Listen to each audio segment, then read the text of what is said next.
vídeo vazado que ninguém esperava está revelando o que realmente aconteceu com a brasileira Juliana Marines, morta em uma trilha na Indonésia. Imagens nunca vistas expõem como ela foi encontrada viva, e como uma sequência de falhas e decisões tomadas longe dela custaram a sua vida. Neste vídeo, vamos destrinchar os bastidores do resgate que virou um pesadelo, revelar as informações ocultas das autoridades locais e responder por que uma jovem que poderia ser salva foi simplesmente deixada para trás. Acompanhe até o fim para entender o que o governo brasileiro e o indonésio tentaram esconder, e por que essa história ainda não acabou. Enquanto o mundo via a imagem de Juliana Marines pedindo ajuda, as autoridades davam entrevistas e falhavam. Esse vídeo vai expor os bastidores dessa operação marcada por atrasos, omissões e questionamentos cada vez mais graves. Por que ela foi deixada para trás? Por que mentiram sobre o resgate? E o mais difícil de aceitar, ela poderia ter sido salva. Ao longo deste vídeo, você vai entender como um passeio turístico se transformou numa história cercada de falhas logísticas, desinformação e ausência de compaixão. Vamos mergulhar nos depoimentos, nas imagens do local, nas decisões tomadas, e nas que não foram. E, no fim, você vai tirar suas próprias conclusões. Juliana Marines era uma jovem publicitária de Niterói, Rio de Janeiro. Amava viajar, registrar paisagens, e parecia viver um sonho ao se aventurar por uma das trilhas mais desafiadoras da Indonésia, o Monte Rinjani. Mas o que deveria ser uma jornada de autoconhecimento acabou se transformando em uma das maiores negligências já acompanhadas ao vivo por brasileiros nas redes sociais. Era o segundo dia da trilha. A altitude já passava dos 3.000 metros. O grupo com quem Juliana viajava era formado por 5 estrangeiros e um guia local. Quando ela disse que precisava descansar, o grupo simplesmente continuou. E, segundo relatos posteriores, o guia teria combinado com ela que se reencontrariam mais adiante. Juliana tentou voltar sozinha, e foi aí que tudo saiu do controle. A queda aconteceu numa área íngreme, de solo vulcânico instável, numa encosta onde a visibilidade rapidamente se perde com a mudança climática. Um abismo com pedras soltas, vento cortante e temperatura próxima de zero à noite. Mesmo assim, ela sobreviveu à queda. Turistas que estavam na região usaram um drone e conseguiram captá-la com vida. Ela mexia os braços, estava consciente, respirando. Isso foi no primeiro dia. Mas mesmo com a confirmação da localização, as autoridades locais demoraram a agir. E quando fizeram, tudo parecia improvisado. O local do acidente fica em uma área de difícil acesso. Sim, helicópteros precisam lidar com a baixa concentração de oxigênio em altitudes elevadas, o que compromete a sustentação. Mas há protocolos internacionais para esse tipo de situação. Não se trata de uma trilha secreta. O Monte Rinjani é um ponto turístico frequentado por aventureiros de todo o mundo. E mesmo assim,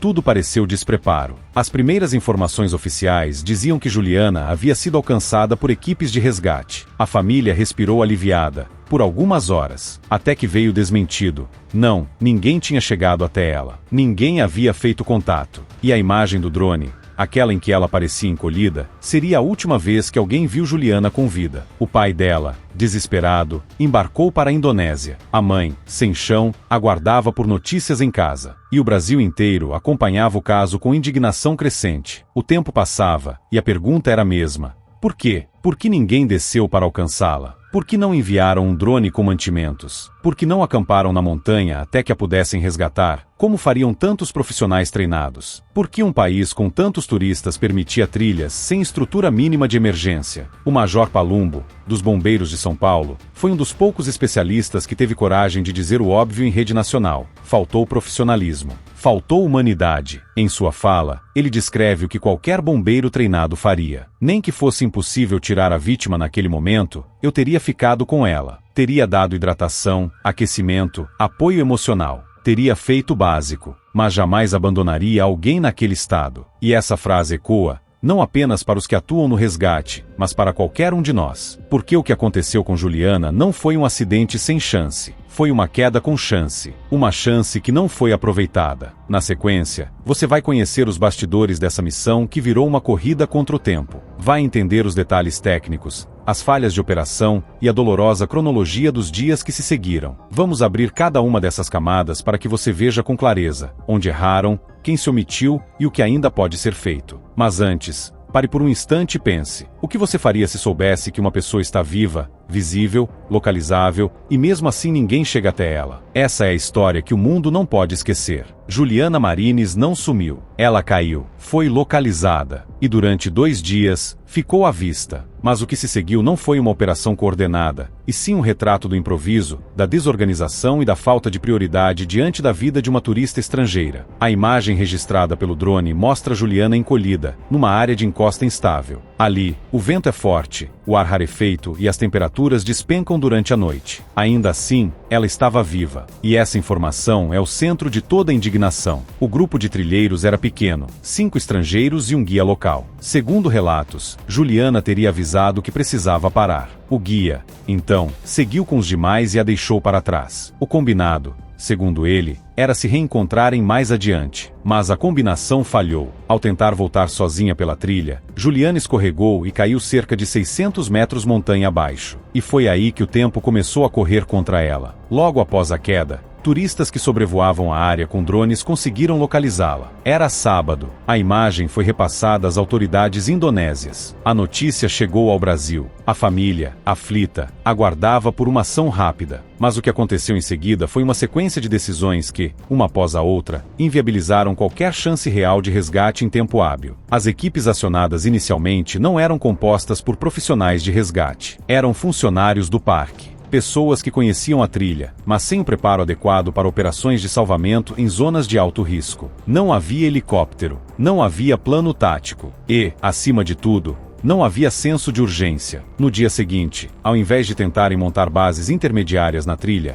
para avançar gradualmente, as equipes pareciam começar do zero a cada nova tentativa. Como explicou o Major Palumbo, em operações desse tipo, é comum que se monte um acampamento em um ponto intermediário, durma-se na montanha e retome-se o trajeto ao amanhecer. O que não se pode fazer, segundo ele, é iniciar a subida, perceber que escureceu e simplesmente voltar para tentar no dia seguinte. E foi exatamente isso que aconteceu. Enquanto isso, a família de Juliana era alimentada com informações desencontradas. Em um momento, disseram que ela havia sido resgatada. Em outro, que estavam a caminho. Mas a verdade é que ninguém havia chegado até ela. A prima da vítima chegou a relatar à imprensa que, por um momento, todos acreditaram que Juliana estava a salvo. Só depois descobriram que nenhuma equipe sequer havia feito contato. O pai da jovem, Juliano, embarcou imediatamente para a Indonésia. Sozinho, diante de uma estrutura estrangeira, buscava respostas. Mas o que encontrou foi silêncio. Ele viu de perto a precariedade das tentativas de resgate. Soube que o drone poderia ter levado mantimentos, que uma mochila de emergência com comida,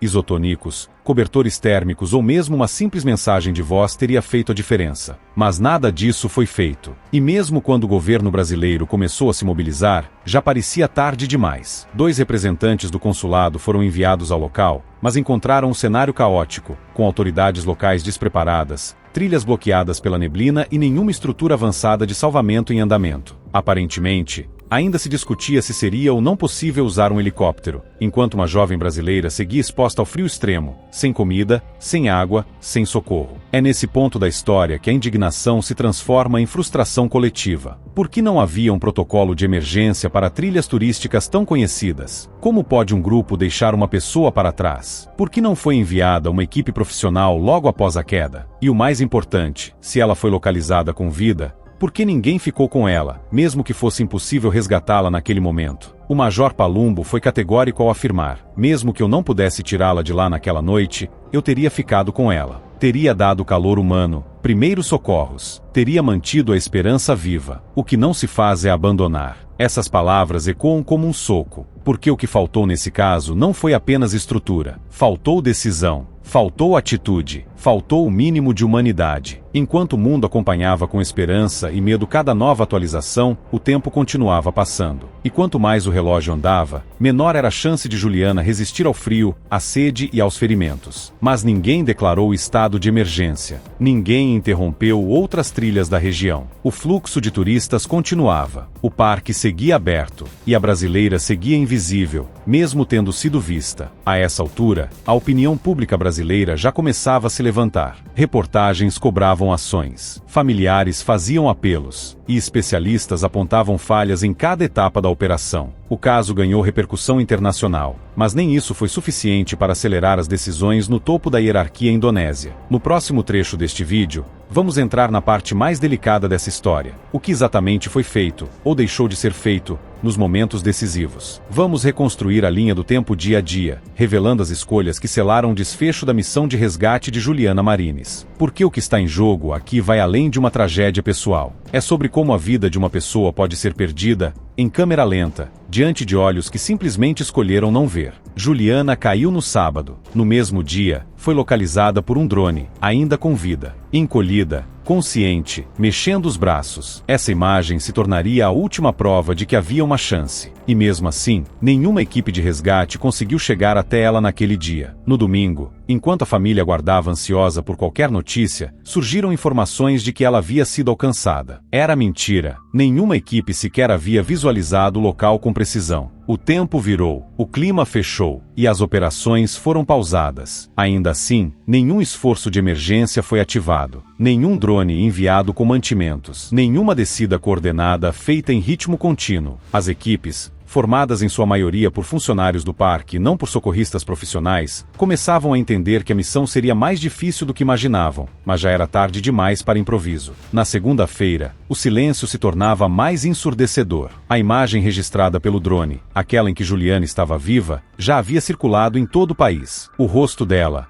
o desespero, o isolamento absoluto, tudo estava gravado. E mesmo assim, o parque seguiu funcionando. Nenhum alerta geral foi emitido. Nenhuma suspensão das trilhas foi feita. E o mais revoltante, nenhuma equipe permaneceu próxima à área. Nenhuma tentativa foi mantida em ritmo de 24 horas. Toda noite, eles voltavam. Toda manhã, recomeçavam do zero. Enquanto isso, familiares enfrentavam um colapso emocional. A prima desabafava em rede nacional, revelando que chegaram a comemorar quando disseram que Juliana havia sido resgatada. Mas era uma mentira cruel. Eles nunca chegaram até ela. E o tempo, que nos primeiros minutos era um fator de esperança, virou instrumento de destruição. Cada hora a mais sem atendimento significava um risco maior. Temperatura noturna na casa de 1 grau. Altitude extrema, sem abrigo, sem comida, sem água e, acima de tudo, sem ninguém por perto. O pai da jovem chegou à Indonésia com uma única pergunta: por que ninguém a tirou de lá? E a resposta que ouviu foi um emaranhado de justificativas técnicas, limitações logísticas e entraves diplomáticos. Nada disso explicava por que não montaram acampamento na encosta, por que não permaneceram próximos, por que não lançaram um drone com um simples pacote de sobrevivência. A opinião pública brasileira explodiu. Reportagens denunciaram a falta de estrutura. Especialistas apontaram as falhas grotescas. E mesmo diante do clamor nacional, as autoridades indonésias mantiveram o ritmo burocrático. Não houve pressa. Não houve ruptura de protocolo. E o mais absurdo, o parque,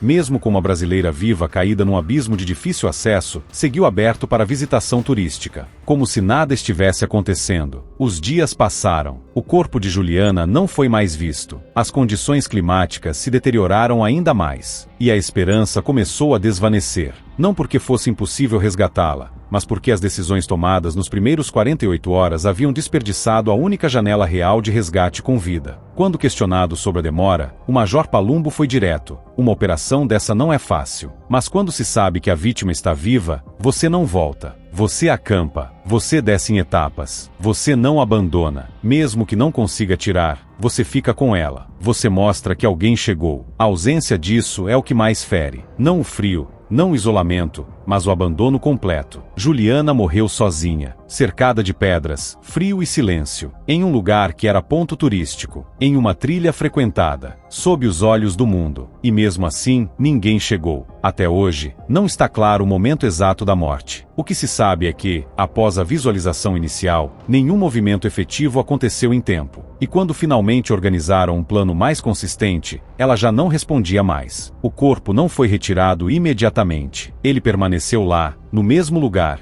exposto. E a pergunta voltou a assombrar todos os envolvidos. Se não tiveram compaixão com uma vida, teriam com o corpo? O episódio escancarou o despreparo. Mostrou que nem toda trilha aberta ao turismo está preparada para lidar com emergências. Revelou como agências terceirizadas colocam turistas em situações de risco sem a menor responsabilidade. E expôs o limite da empatia quando a vida em risco é de um estrangeiro. Juliana não era só uma brasileira no exterior. Ela virou símbolo de tudo que pode dar errado quando a estrutura falha e o tempo vira inimigo. Em vez de uma operação emergencial, vimos uma sequência de tentativas frustradas, realizadas com atraso, sem coordenação e sem pessoal qualificado. Em vez de resgatá-la, planejaram burocraticamente. E agora, mesmo com a tragédia consumada, o corpo dela ainda permanece lá, em condições extremas, aguardando por mais um esforço que talvez, novamente, não venha no tempo certo. Essa é a parte mais difícil de engolir. O que se perdeu aqui não foi apenas uma vida, foi uma chance real de salvar.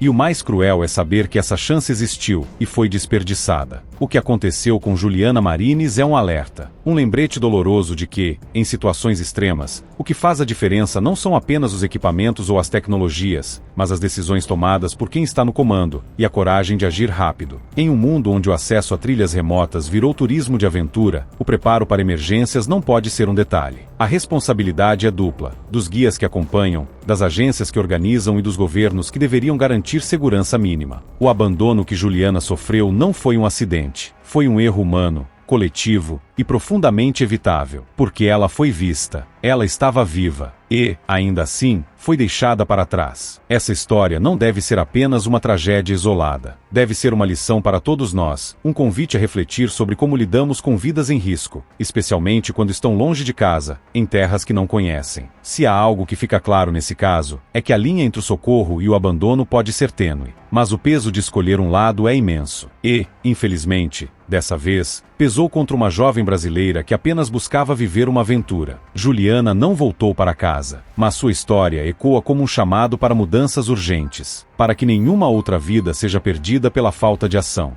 para que, da próxima vez, quando alguém precisar, alguém esteja lá, de verdade.